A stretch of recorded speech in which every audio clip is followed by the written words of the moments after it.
Hello, everybody. Welcome back to my channel, and thank you for joining me for another true crime deep dive.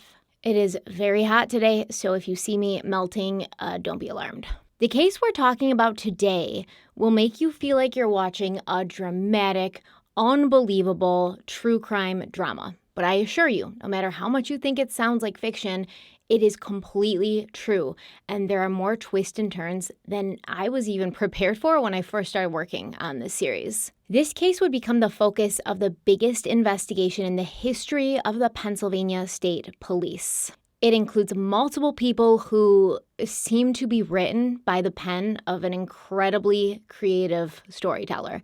We'll talk about several trials, all sorts of scandalous romantic entanglements, insurance scams, and so much more. So in these videos, it's going to be easy to forget we're talking about real people. And that's why it's very important, maybe more so now than ever before, to always keep in your heads and your hearts the victims of this story, which include a mother and her 2 young children. For my research on this case, besides multiple web sources, which I will link in the description box, not all of them, that would be impossible, but the main ones that I depended on, I also read 2 books. Echoes in the Darkness by Joseph Wambaugh and Principal Suspect by William Kostopoulos. So these 2 books have incredibly different versions, not versions of events. The versions of events stay pretty much the same, but they have different beliefs on who actually did this. So there's a whole bit of scandal with that too, because even though there were people who were deemed to be responsible for what happened in this case, there's still arguments and discussions and disagreements about who actually was responsible. But before we dive in, let's have a word from the sponsor of today's video, Raycon. Raycon is disrupting the electronics industry by designing premium wireless audio for half the price without compromising quality or customer service. From the way they design their products to the way they price them, Raycon prioritizes the customer experience from start to finish. The company was co-founded by Ray J, and celebs like Snoop Dogg, Brandy, and Mike Tyson are obsessed with Raycons. I wear my Raycon Everyday E25 earbuds all day, every day. I wear them in the morning when I'm getting my 6 a.m. workouts in, and I'm not bragging about working out at 6 a.m. It just happens to be the only time I won't be interrupted. I don't want to be working out at 6 a.m. I wear them during the day when I'm listening to audiobooks or podcasts or brushing up on whatever case I'm covering. I wear them while I'm traveling to listen to music or movies and tune everything out because they are so noise isolating. You can wear them on a plane or a train and you will hear nobody else. And I wear them when I go to sleep at night so I can listen to my ASMR sleep videos on YouTube, which my husband says creeps him out. So I have to listen to them through the earbuds. It's easy to wear them all day long because they are the most comfortable earbuds I've ever owned, comfortable enough to fall asleep in and sleep in them all night. And they come with a variety of fit options so you can find your perfect fit because we all have different ears and like different size ear holes. And once they're snug as a bug in a rug in there, in your ear, they don't move. Just pop them in, easy peasy, like that. And then, oh, my neck, my chiropractor's gonna be so mad at me for doing this. Pool water comes out of my ears easier than these do. And we all know pool water does not ever want to come out of your ears. It's also easy to wear them all day long because they give you 6 hours of playtime. You just charge the case charges the earbuds, and then they go on and on for 6 hours. I've honestly gotten more than 6 hours out of these, but 6 hours is the standard.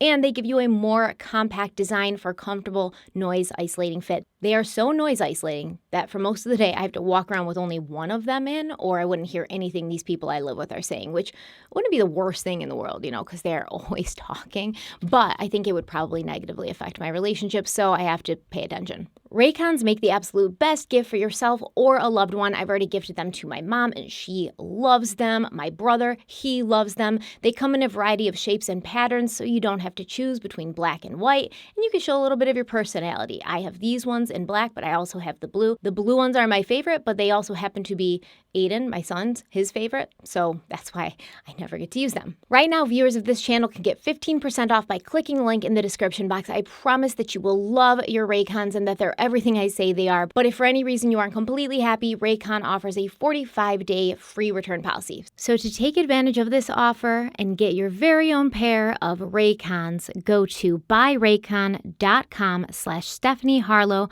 for 15% off your order. Once again, that's buyraycon.com/stephanieharlowe for 15% off your order, and there is an E on the end of Stephanie and Harlowe. And thank you so much to Raycon for sponsoring this video. We're going to begin our story on the evening of Sunday, June 24th, 1979.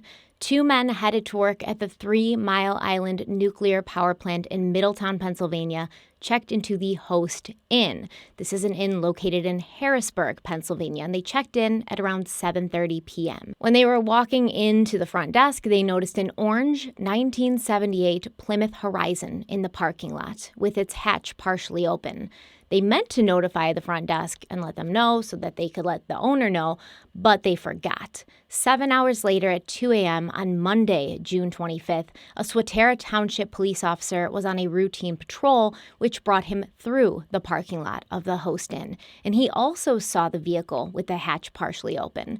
He called dispatch and had them run the plates in the car, and when he found out who the owner was, he went inside the hotel and asked if a guest by that name was checked in. But there was no guest by that name. On his way back out to the parking lot, he got a call about a fatal car accident, and he left the Host Inn without checking the car. A few hours later, at 5:20 a.m., the Dauphin County Police got a call from a man who identified himself only as Larry Brown. He whispered that there was a sick woman in a car at the Host Inn, and then he hung up. Within 10 minutes, 2 police officers were at the scene, but they did not find a sick woman. What they found would haunt them forever. A petite, pale, naked woman had been shoved into the hatchback of the car, curled into a fetal position, knees to chest, head bent forward. It was clear to the officers that she was dead and had been for at least 24 hours. And hers had not been a peaceful death. Her eyes were black and blue, she was covered in bruises, and there were chain marks on her wrist and ankles. This woman was 37-year-old Susan Reinhardt, and if her brutal murder wasn't tragic enough, police would soon discover that the last time she'd been seen alive, Susan had been with her 2 young children, 11-year-old Karen and 10-year-old Michael. No one had seen the children in days, and they were not in the car with their mother. In fact, they were nowhere to be found. But as always, to understand what happened at the end, we have to go back to the beginning. Susan Reinhardt was born Susan Gallagher in Ridgeway, Pennsylvania, about 94 miles away from Pittsburgh.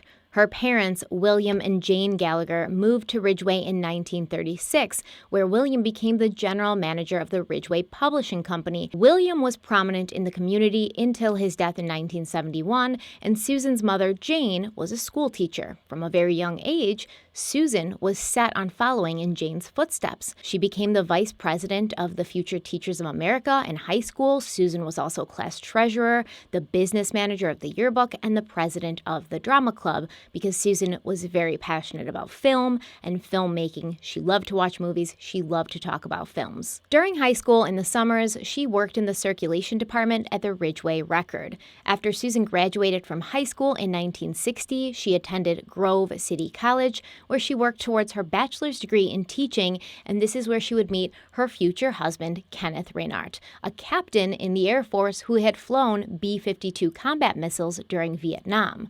Ken, who was originally from Phoenixville, Pennsylvania, was attending Grove City College to get his degree in psychology, and he would later get his master's degree in business from Inter-American University in Puerto Rico. Susan also got her master's degree from Penn State University in 1966, the year after she and Kenneth got married. For several years, Ken and Susan lived in many different places while Ken finished up his time with the Navy. They lived in Sacramento, California, Rome, New York, and Puerto Rico, and during this time they had 2 children, Karen, who was born in 1968, and Michael, born a year later in 1969. After Ken's military service, the family settled near Philadelphia, where Susan got a job as an English teacher at Upper Merion High School in 1971, and this is where things begin to go downhill. I'm going to introduce you to a bunch of people. They're all characters. I know it might be hard to keep them straight at times because there's so many people involved, but I will try to keep it all organized and clean for you and remind you who they are as we go. Upper Merion High School is located in King of Prussia, Pennsylvania, and it was considered to be a very good school where academics and excellence were of the utmost importance. At the same time Susan started working there, the principal of the school was a man named J.C. Smith. And we will talk about J. Smith quite a bit in part 2 of this series. But who we're going to focus on today mostly was the head of the English department at Upper Merion High School, another English teacher named William Sidney Bradfield. From now on, when I refer to William Bradfield, I will call him Bill because that is what he went by. Bill was this big, tall, barrel-chested man standing at 6'3", weighing 200 pounds, with the body of someone who had wrestled all throughout high school and college because he did. He had this coppery blonde hair, a full beard, and blue eyes that could become warm or icy, depending on who he was looking at. Everyone at the school loved Bill. Both the faculty and students found him to be almost mesmerizing, magnetic, and very smart. He considered himself a poet, and he loved art and music. He knew Greek and Latin, and he prided himself on having read all the classics. He was described as an intellectual man who was passionate when he spoke about the things he loved, and this drew people to him because they wanted to warm themselves by the fire that seemed to burn so brightly inside of him.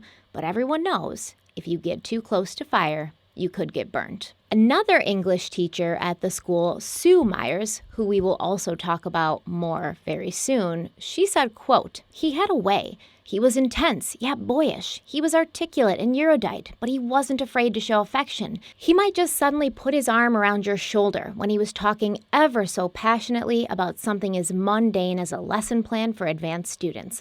I thought Bill Bradfield was the most brilliant teacher I had ever met. He was interested in art and music and literature. He was interested in everything. The students loved him, and pretty soon, so did I." End quote. Bill Bradfield was the son of a retired Western Electric corporate executive, and due to his father's work, sending him to different places around the country, Bill moved around a lot as a kid and attended 13 different schools before enrolling at Haverford College. It seemed that there were some high expectations for little Bill, coming from the direction of his successful and driven father. One day, as a child, Bill was tasked with trimming the hedges in his family's yard, and he wanted to do a good job because he wanted to please his father and he wanted to impress his father. So he worked meticulously at this for hours, and he dug 2 holes on either end of the hedges, and then he put poles in the holes, and then he ran a string between the 2 poles so that the hedges would be flat as a tabletop. When he was done, he presented his work to his father, who dismissively told him that he'd forgotten to take into account the fact that the ground sloped from one end of the hedges to the other. So Bill Bradfield grew up under the eye of a father for whom enough was never enough. Someone who, no matter what you did or how hard you tried, it was never good enough. During his undergraduate days, Bill became obsessed with the American poet Ezra Pound, and he would actually go on to develop a relationship with this controversial figure. And because Bill idolized Ezra and longed to walk in his footsteps, I'm going to spend just a little bit of time telling you who Ezra Pound was because this is relevant and important. Ezra Loomis Pound was born in Idaho on October 30th, 1885. A few years later, Ezra and his family moved to Philadelphia, where he would grow up. He attended the University of Pennsylvania for 2 years before going to Hamilton College, where he studied Romance languages and got a philosophy degree. In 1906, he studied literature at the University of Pennsylvania, and he would go on to get a scholarship to research a Spanish playwright in Spain. He went to Spain for about a year. He came back, and in 1907, he was teaching at Wabash College in Indiana. But this was short-lived due to his opinion of how American educational institutions taught art, which was a very negative one. Ezra Pound was in Venice in 1908, where he spent time writing his first book of poems, A Lume Spento. He was inspired and influenced by the work of medieval troubadours and poets who he admired for their ability to write about subjective experiences in a way that many people could relate to.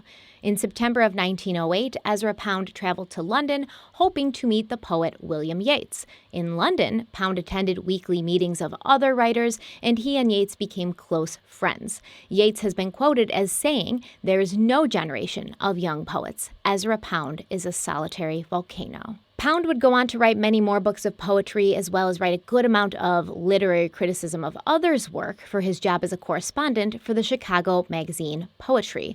His career began to flourish, and in 1914 he married a young woman named Dorothy Shakespeare, and they moved to Paris in 1920, where Pound met Ernest Hemingway and became friends with him.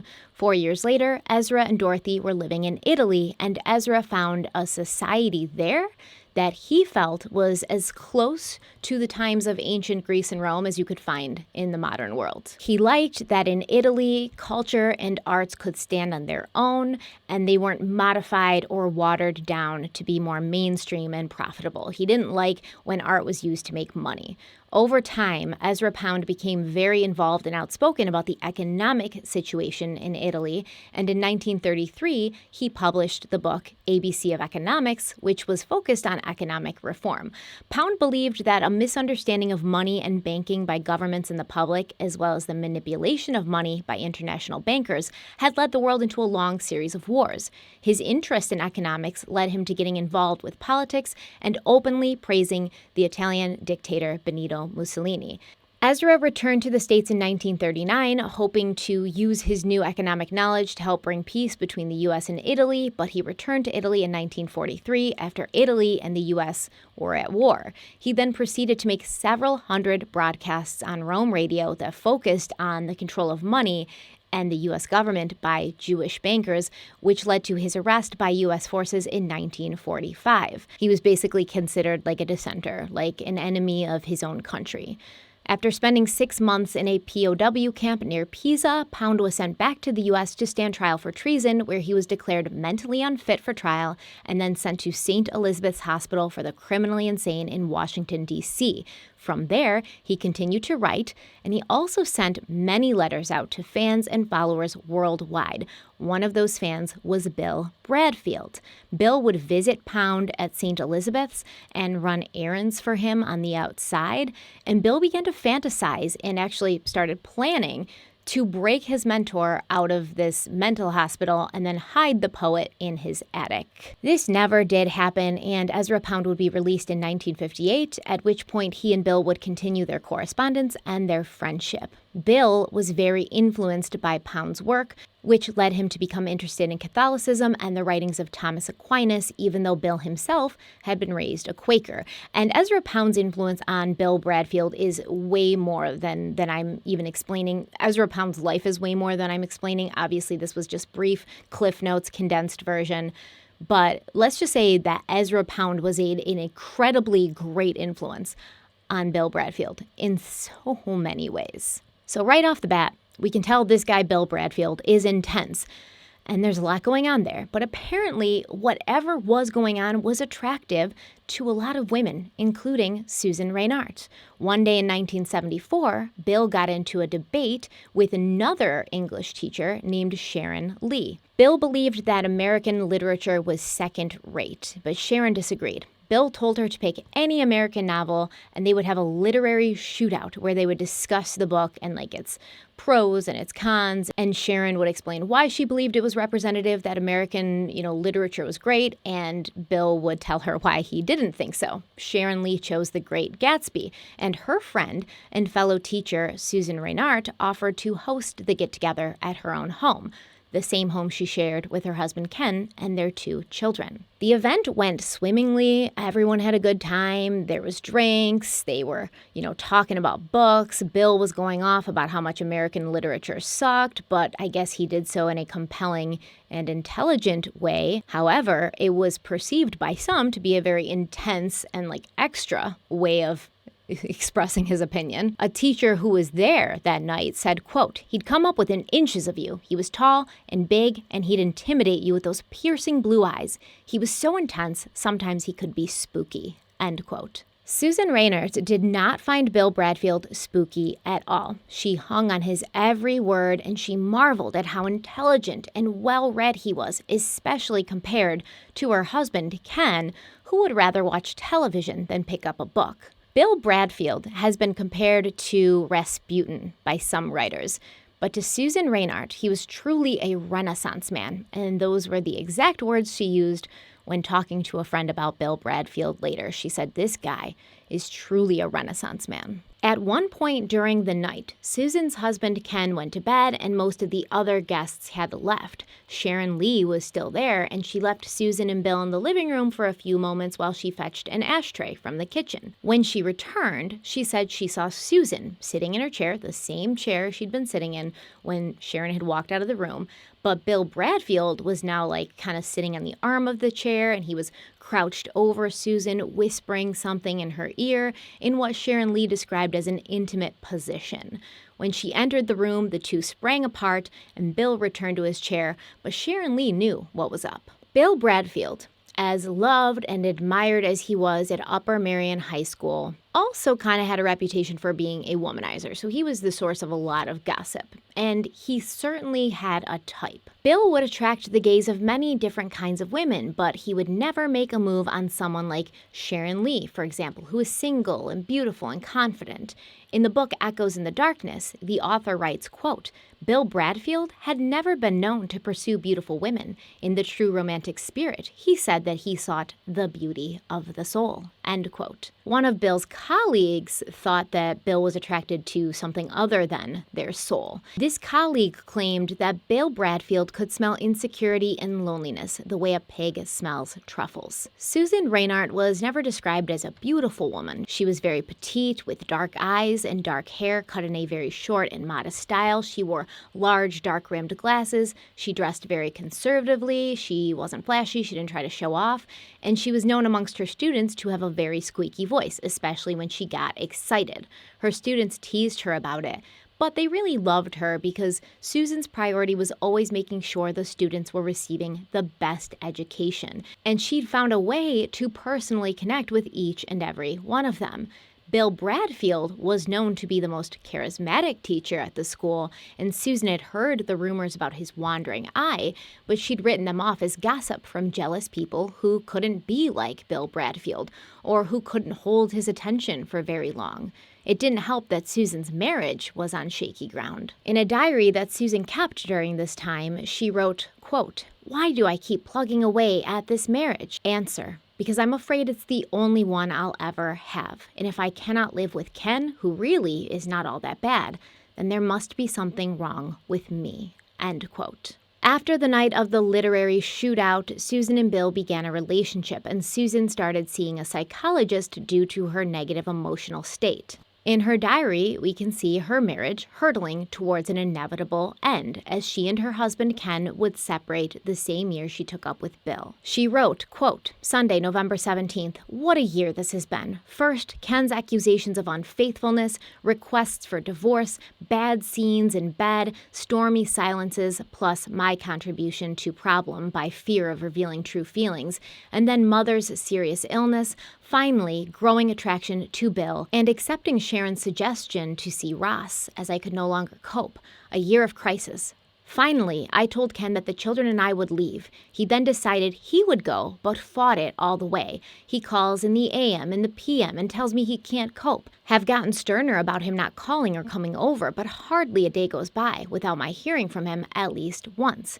Yesterday, he asked the same question. Was he competing with Bill? Did I love Bill? What was my extent of contact with Bill?" End quote. Even though infidelity was involved, they did eventually separate, and it was an amicable separation. For the most part, they still did talk. They shared custody of Karen and Michael, with the kids remaining with Susan for most of the time, but visiting their father every other weekend and some holidays. A friend of Susan's claimed that Susan and her kids had a tremendous relationship, and outside of working, Susan's only real hobby was raising her children and being a good mother.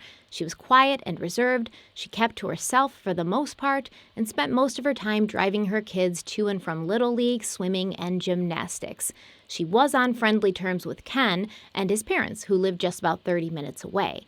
At the high school, Susan was the co-advisor of the yearbook, and she also taught a class on film that she designed herself. She was also working on a statewide program to reform curriculum, so she was kept very busy at work and home. But at home, when she wasn't running her kids all over the place, she liked to read, watch films, go and see plays, but she wasn't the type to hang out at bars or, go out of her way to socialize. With one exception. Susan was an integral member and the director of the Valley Forge chapter of Parents Without Partners, an organization and support group for single parents and their children. Another member of this group, Mrs. Hildebrand, said, quote, "She helped train other people in chapters across Pennsylvania and how to be good moderators.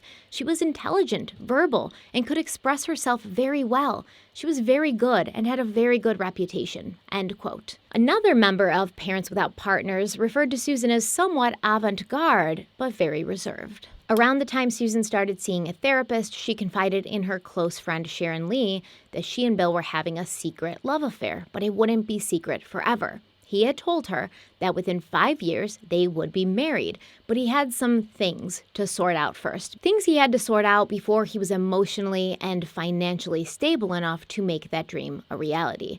Now, what were the things that Bill had to sort out? Well, the better question is, what didn't he have to sort out? This guy was juggling a lot. See, Susan was not the only one he was whispering sweet nothings to and laying out 5-year plans for.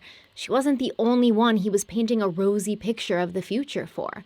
Bill was carrying on with multiple women, and one of them was another English teacher at Upper Marion High School.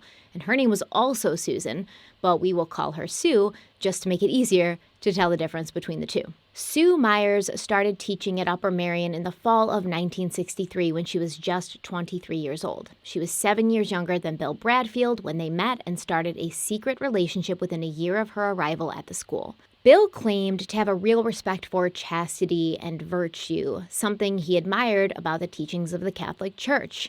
And looking back, Sue feels that if she hadn't been a virgin, Bill probably would not have taken up with her. That's her opinion. But she said at first, Bill never even mentioned sex. Like, he didn't try to push for it. He wasn't, really focused on that. And for a long time, they never did anything more than kiss. Remembering those early days, Sue said, quote, "When he talked of love to me, I felt I was the only person in the universe for him. When he'd hold me, I was convinced of it, beyond a shadow of a doubt." End quote. One of the first stories that Sue had heard about Bill when she first arrived at the school was that he'd had an affair with a married teacher. And when this married teacher's husband found out and confronted Bill, he ordered Bill to leave his wife alone. Bill responded to this by going to their home, busting through the front door, chasing the man around the house before punching him 20 times and breaking his nose. All the while, he was reportedly yelling, "Never interfere with me again." Bill Bradfield was charged with aggravated assault and battery, but after he agreed to pay $500 for his victim's medical expenses, the charges were dropped. It almost seemed as if this story intrigued Sue even more, and I think that this is common. Some women feel that everyone wants this man, but he's chosen you, so therefore you are the exception, and therefore things will be different with you. Sue really thought that things would be different in her relationship with Bill. She wanted to marry him and have his babies, and he told her he wanted that too. But they had to be patient and wait for the perfect time, and above all else, they needed to keep their love affair secret from everyone, including the school that employed them both. Sue argued with him, and she was like, if we get married, why would anyone at the school care?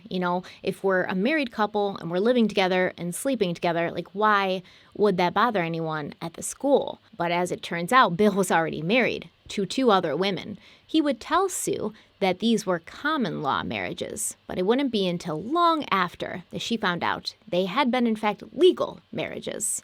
Bill met his first wife, Fran, while he was in college, and they went on to have 2 sons together, Martin and William. But when the boys were 5 and 6, Fran left, and Bill had to figure out how to care for 2 children on his own. So, of course, his only option was to marry another woman, and her name was Muriel. He told Sue that Muriel was not as pretty as Fran, but that didn't matter because all he needed was a mother for his sons, and she was a born mother.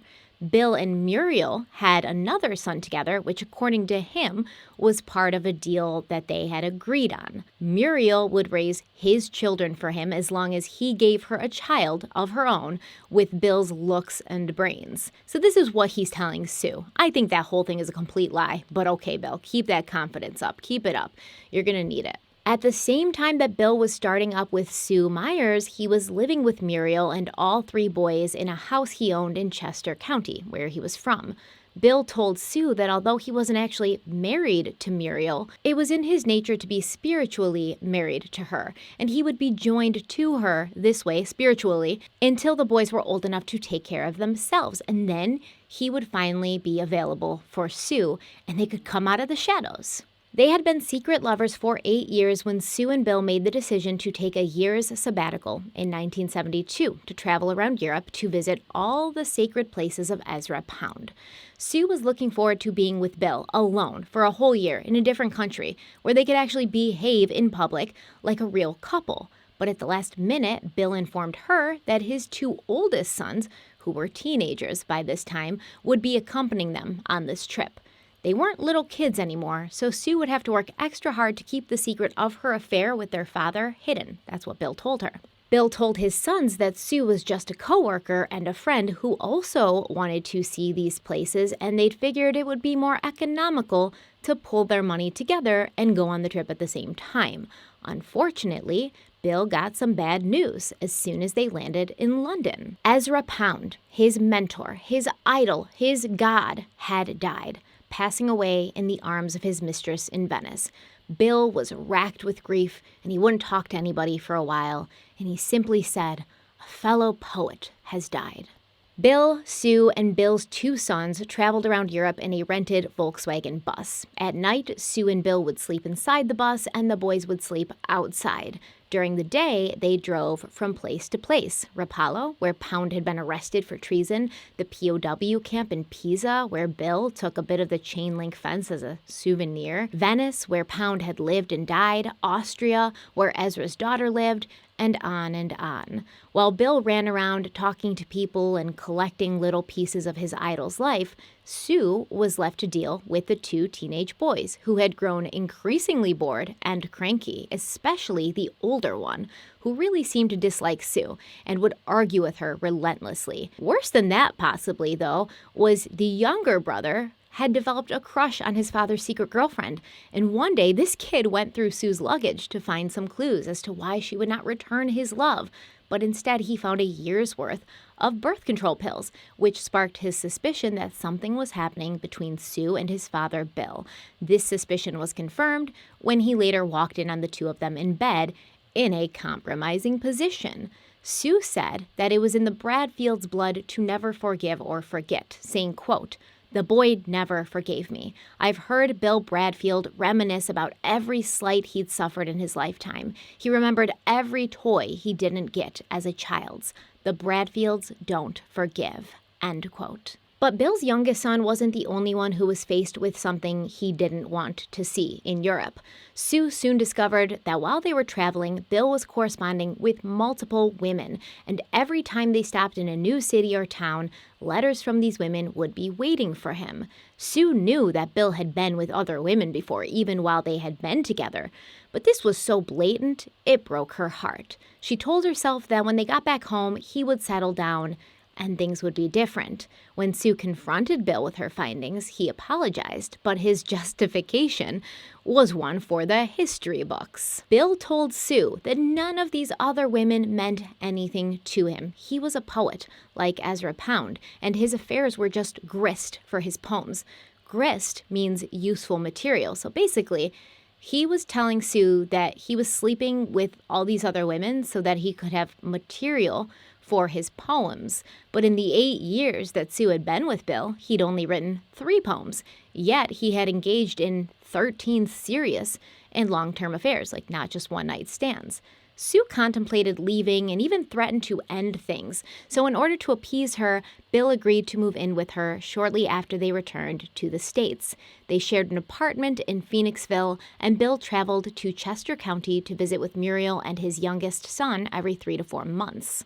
Although Bill had promised to change, Sue found out very early on that he had not. Bill would be on the phone talking in low tones at all hours of the night. Sometimes the phone in their apartment would ring, but when Sue would pick it up, the person on the other end would disconnect the call. And when her secret lover was asleep, Sue would go through his pockets and find love notes, because Bill Bradfield was kind of a pack rat. This is how he often gets caught. He keeps everything.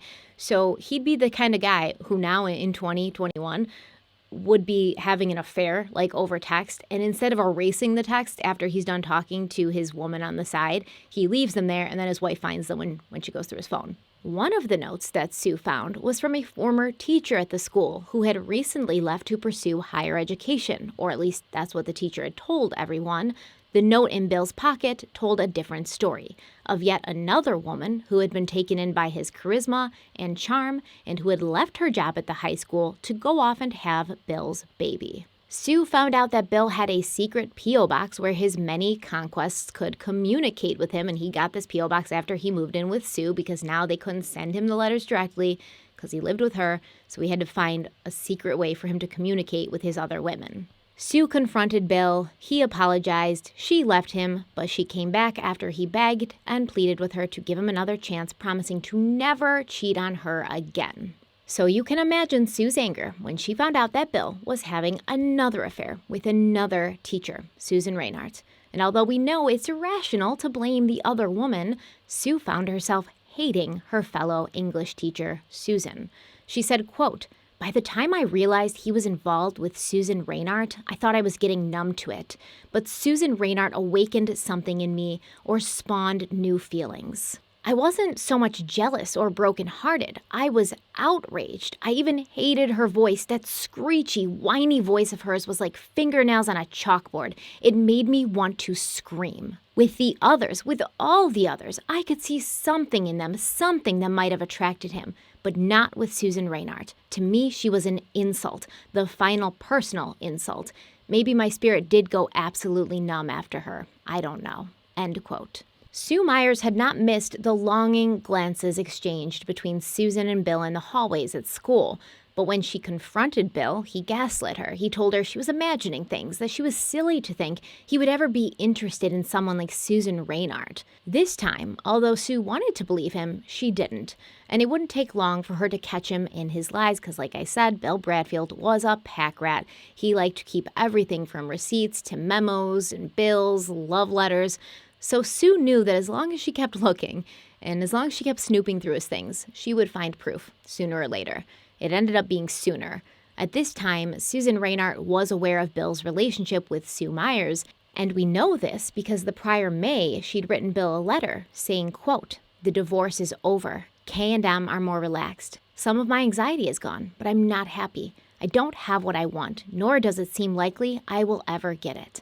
I feel very isolated, missing you, and resenting restrictions caused by Sue Myers and by you." End quote. Now, this was not the letter that Sue Myers found on Bill's desk. The letter that Sue Myers found on Bill's desk was, in her words, obscene.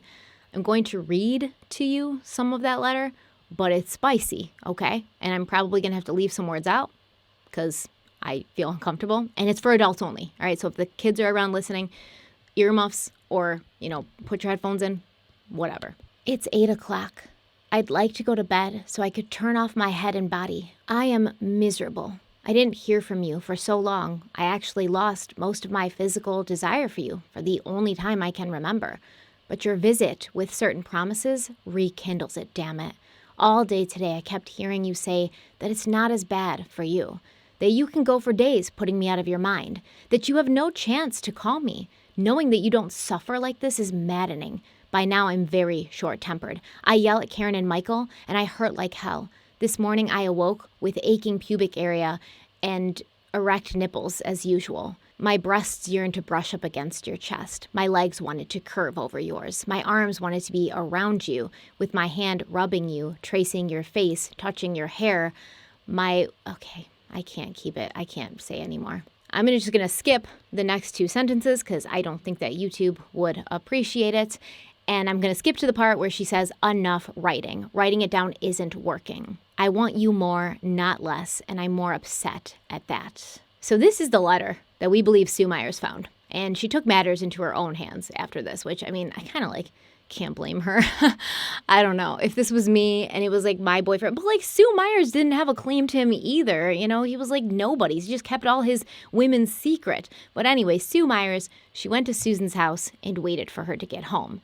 When Susan arrived, Sue told her that she better leave Bill alone, or Sue would make the contents of this scandalous letter public. So this is a bad situation.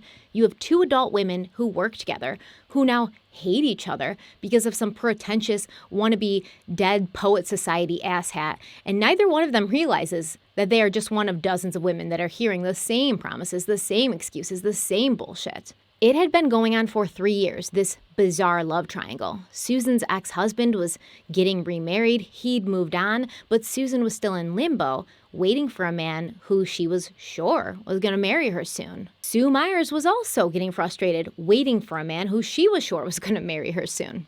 If these two women had just talked, Susan would have found out that Sue had been getting the same promises for over a decade, and maybe they would have cracked open a bottle of wine, started a bonfire, and started burning any sentimental items that reminded them of the fantasy Bill Bradfield had sold them. Maybe they would even have laughed together at how small his penis was. Maybe they would have become lifelong friends. But that is not what happened. Not long after this confrontation outside of Susan's house, there was another confrontation in the teacher's lounge that ended with Sue Myers kicking Susan in the shin and telling her that if she cared about herself and her kids, she'd better leave Bill alone. Susan called her therapist that night crying, genuinely concerned for the safety of her two children, worried that Sue might do something drastic.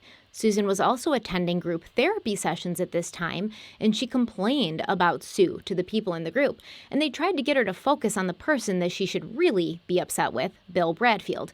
They told Susan that he was not good for her, that he was manipulating her, and that she could do better. Susan explained that they didn't understand. They didn't know Bill like she knew Bill. She said Bill Bradfield did have some really lovely qualities, and he was only sticking with Sue Myers because she was so unstable and so needy, and he was afraid that if he just dropped her, she would do something to herself or someone else. Sue Myers and Bill Bradfield were having their own heart-to-heart as well. Bill told Sue that Susan Reinhardt was the aggressor in the situation, that she would just not leave him alone. He claimed that she was looking for a stepfather for her kids, and she'd fixated on him. Sue was like, "You're lying. Here's the phone bills. I show multiple calls, not just from Susan Reinhardt, but to her, from you." And Bill was like, "Well, you've got it all wrong. Listen, I'm not interested in Susan like that. It's not romantic. It's not sexual.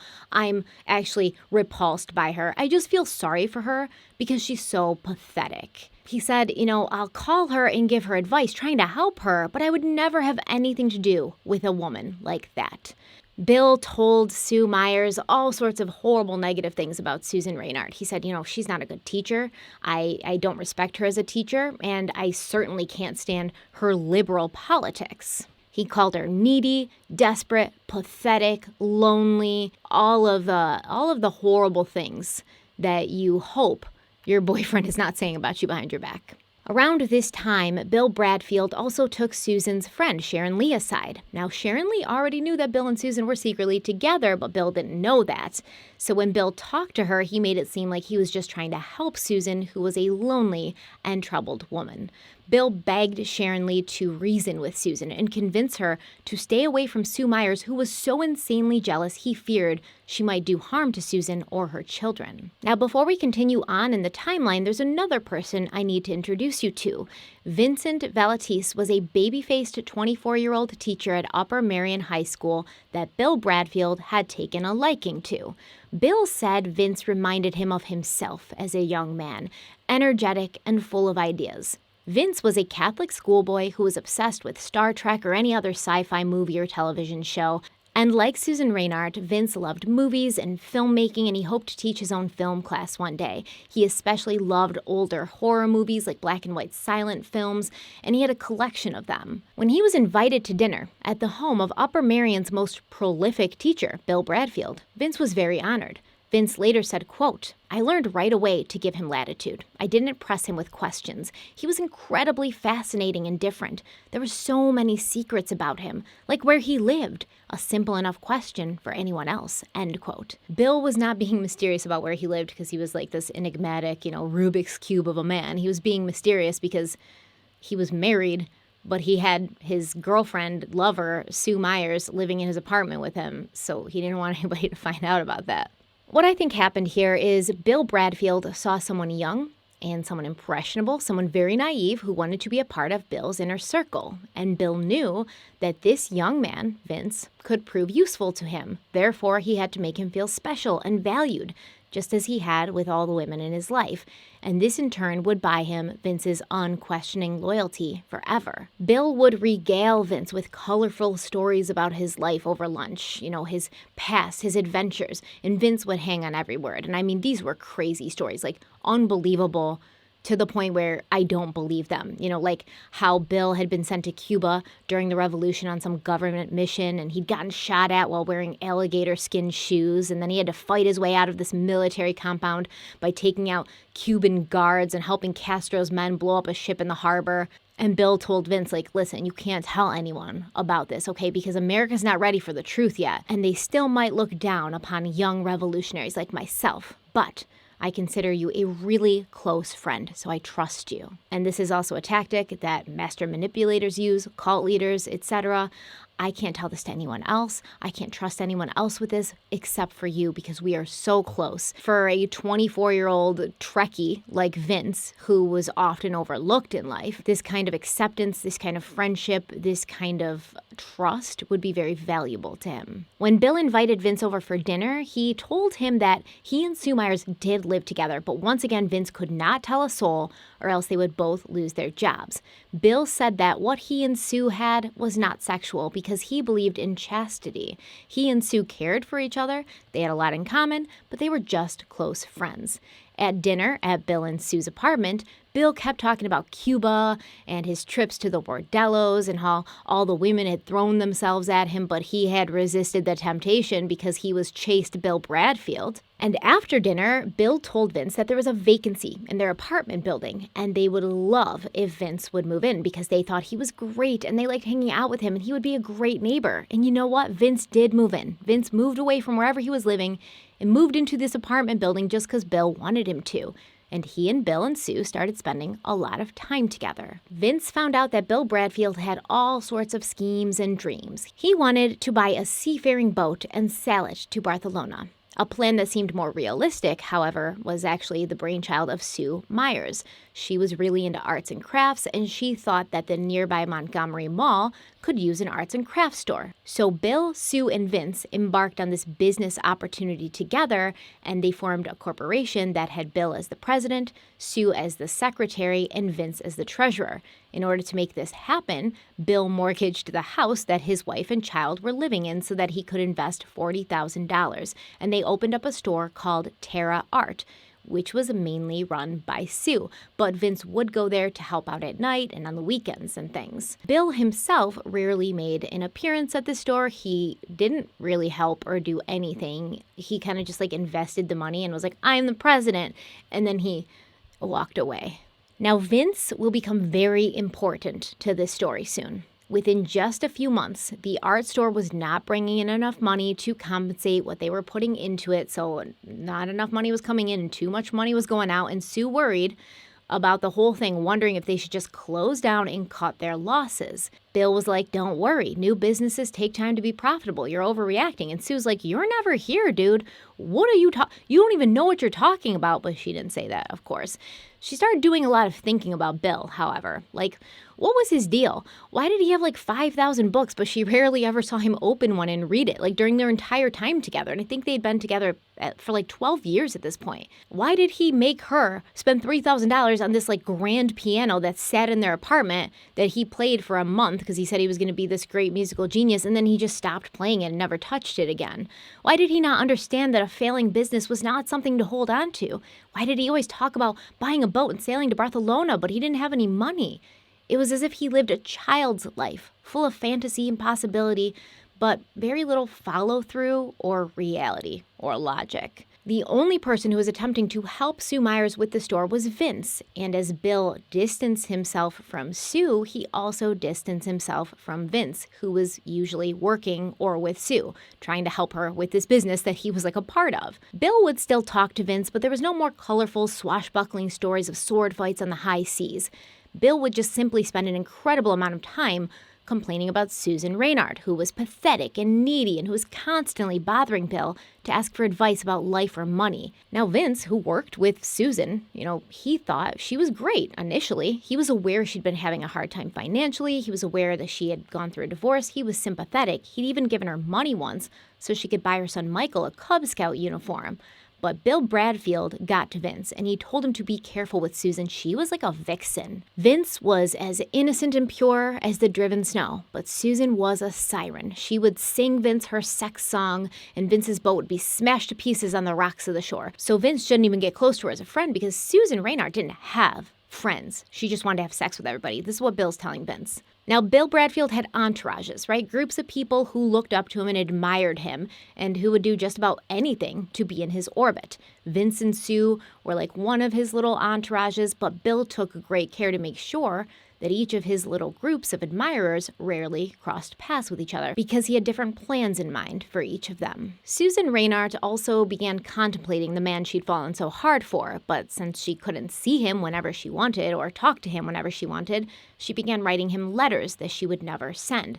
Now, it seems as if she wrote these letters and then kept them until he came over, and then she would give them to him to read, and he would leave them with her when he was done. So he clearly learned his lesson from Sue Myers finding the letter on his desk, but that doesn't mean he didn't still want the letters, and he didn't still want Susan Reynard to keep the letters so that he could read them whenever he wanted, I guess. Now, the following words are not the words of a happy woman in a stable and loving relationship. They are words of frustration and building resentment. In one letter, Susan Reynard wrote, "To accuse me of judging your religious search as palaver ranks as one of your cruelest remarks, and regarding the department chairman, you have always undervalued me as a professional. You would, I presume, turn down my name immediately, firmly, and finally, not letting it get to the stage of nomination. You never praise me except for my body and cooking. I'm not as simple as you might think. If I were, I might be content to let one day a month or one day a summer be enough. It's not.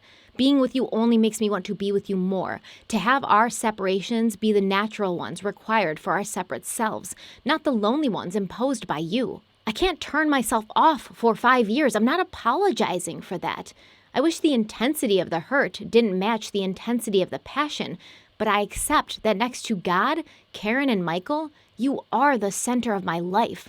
Somewhere I became deluded into believing I was that important to you. I can't make you love me. I guess you're used to being loved by women. No man except my father has ever loved me for very long. I'll stop trying. If you ever decide that spending time with me is worth making some changes, let me know. I'll try to keep from drying up." Damn. She's a good writer. She's a very good writer. Remember I said that Bill Bradfield had different groups of followers? And truly, I don't know if this comparison has been made before, but he was really like a cult leader. I think he really wanted to be adored, like he had adored Ezra Pound. So he just collected people, like it was his hobby. We've got Sue and Vince, who were safely tucked away at Terraform, trying to keep the arts and crafts store from failing.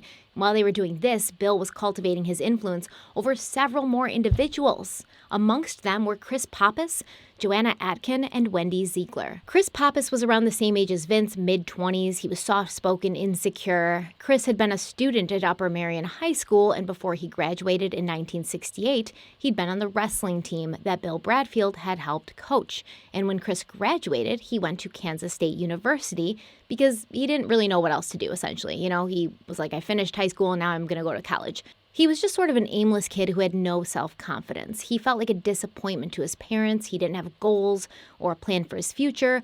But in his second year of college, he discovered philosophy, and it changed his life. Chris said that philosophy helped him realize that he could figure things out after all. After 5 years, he returned to his old stomping grounds, Upper Marion, and started driving a school bus, feeling once again a little bit directionless, which is where Bill Bradfield came in. Bill told Chris that he should go back to school and get his teaching certificate, and because Chris really looked up to his old teacher, he did, and he succeeded, returning victorious to Upper Merion High School as a substitute teacher and working with students who had learning disabilities and emotional issues. It was at this time that Bill Bradfield, the one who had given Chris the encouragement he needed to achieve, sidled up with the same pickup line he'd used on Vince. "You remind me of myself when I was your age, Christopher."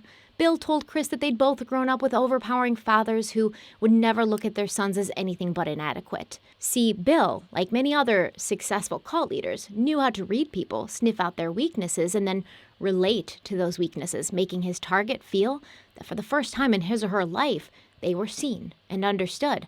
And that can be a very powerful feeling.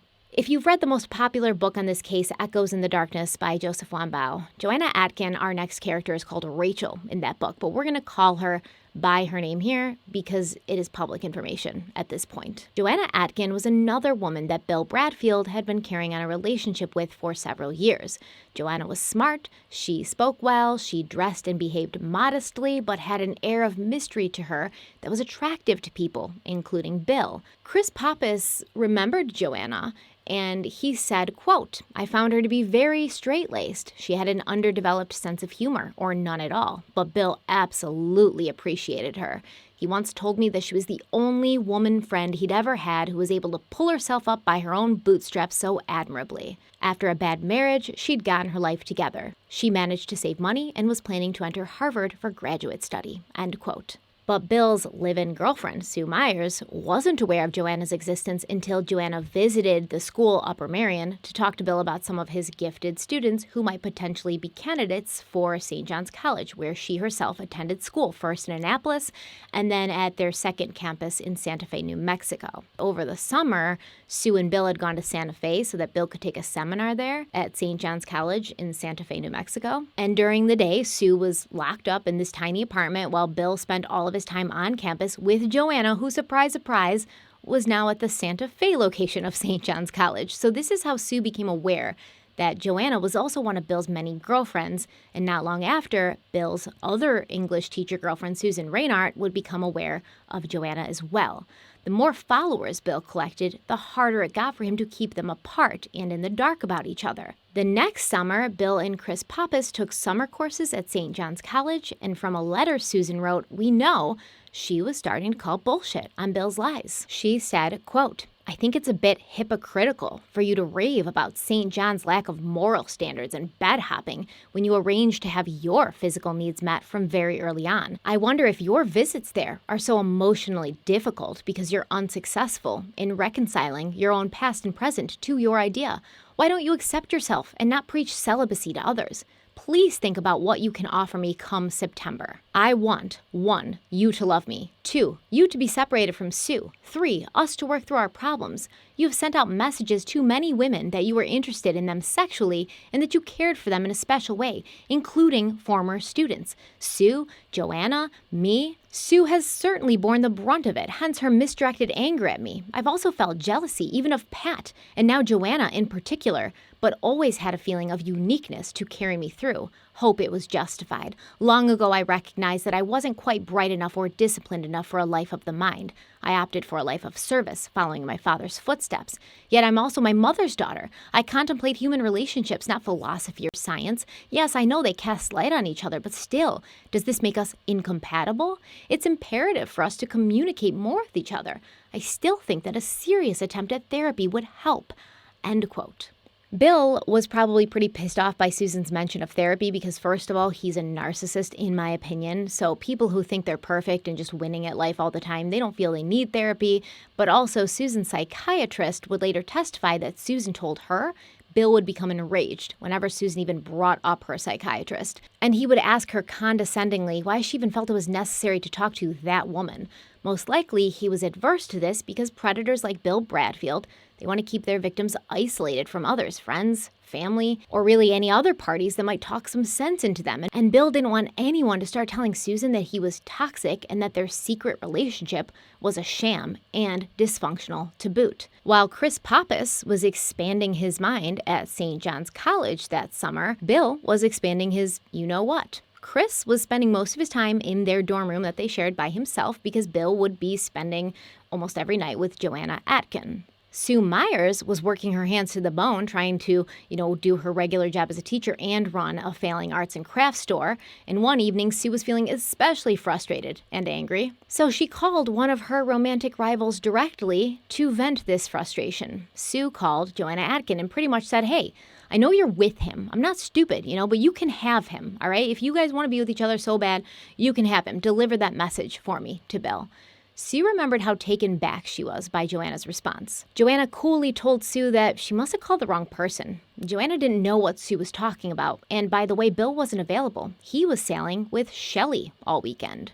Sue Myers later talked about this interaction with Joanna and said, quote, she was cold. Bitchy is a word that doesn't even work. She was the original ice maiden, end quote. Now, who the hell is Shelley, right? Because now there's another person we haven't talked about. Shelley was an 18-year-old student of Bill's at Upper Marion High School. She was part of his gifted students program. And Sue Myers had noticed that in the last couple of months of school, Shelley had started wearing this sailor cap, very similar to the hat that Bill would sometimes wear. Now, after hearing this from Joanna, Sue realized that maybe Bill Bradfield's depravity ran deeper than she'd ever imagined.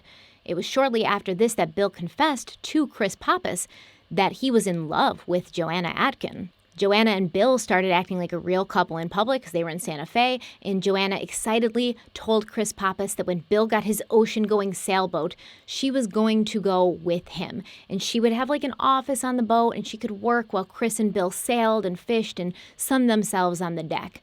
But all of these dreams that Bill Bradfield had, all of these dreams he was infecting the minds of others with, he would need money for that. And Bill Bradfield did not have money, nor was he good with money. He was always trying to find the next get-rich-quick scheme. So how was he planning to pull all of this off? Well, he had to get a large amount of money somehow from somewhere, right? To get this ocean-going ship that he was going to sail to Spain. At the same time that Bill was telling Chris he was in love with Joanna, Bill also told Chris that he would probably marry 18-year-old Shelley one day when she was finished with school. Shelley, his 18-year-old student who had started wearing a sailor cap to school because Bill did. So she's obsessed with him. She's once again just emulating him, just wanting to be in his orbit. Bill told Chris that Shelley was his ticket to heaven, and he was writing a poem about her called Bloodroot because she'd inspired him so much.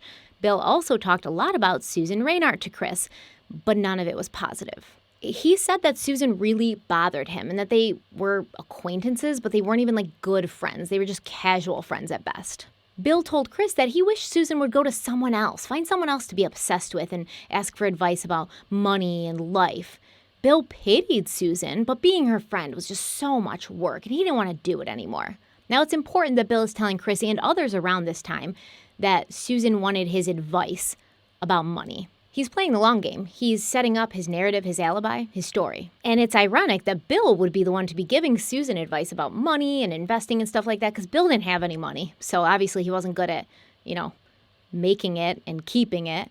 In reality, we will find out that Bill was giving Susan a lot of money advice, but none of it was good, for her at least. It was good for him. In the middle of August, after Susan Reinhardt had tried to get a hold of Bill at St. John's College several times and had been given the runaround from Chris Pappas, she would call the dorm room that Chris shared with Bill, and Chris would be like, oh, he's working so hard, he's working on a paper, he's not here.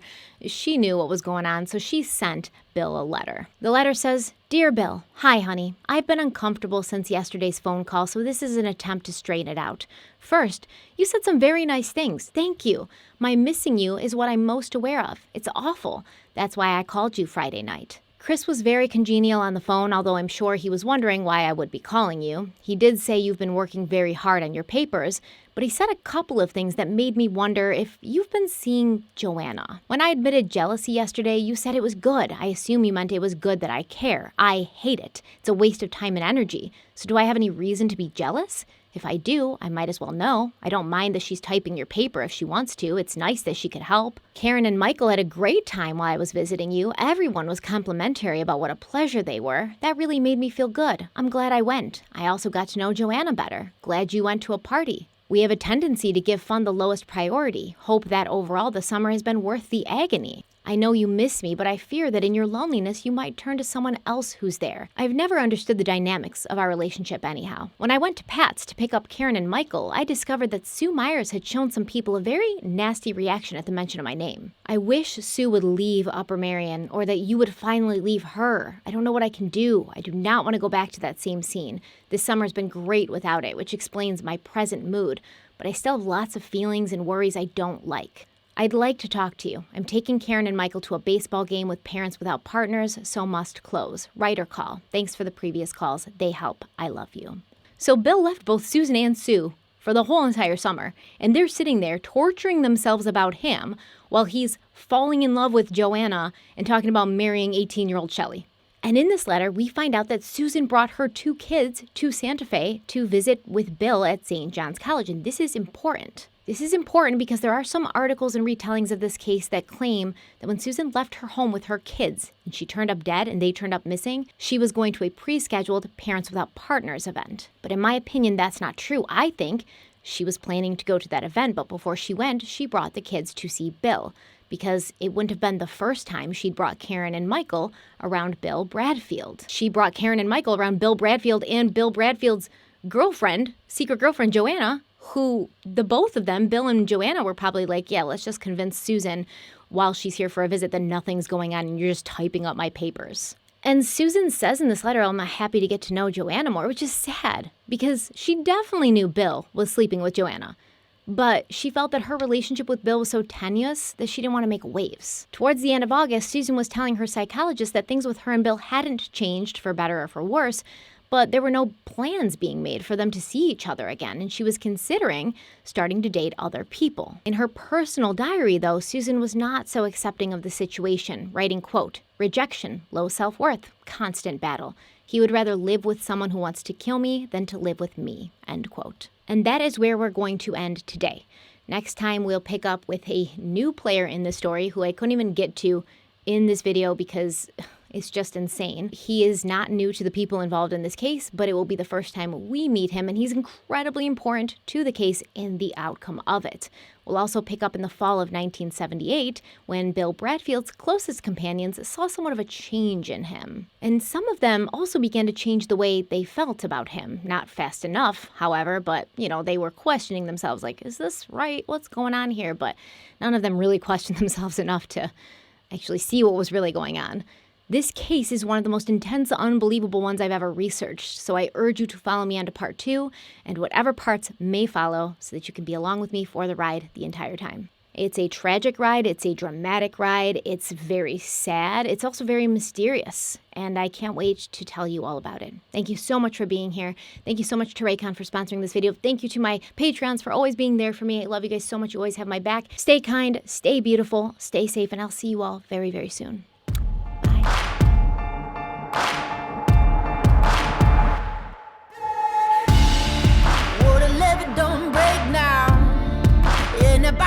Straight down, and that river runs deep, the mountains get steep, and the voices getting too loud. All these feelings I've buried, it's looking like a cemetery. They're coming back from the grave, calling out my name, better say a Hail Mary. Well, you don't know how deep it goes until it's killing you slowly. So you got to let it go. I got blood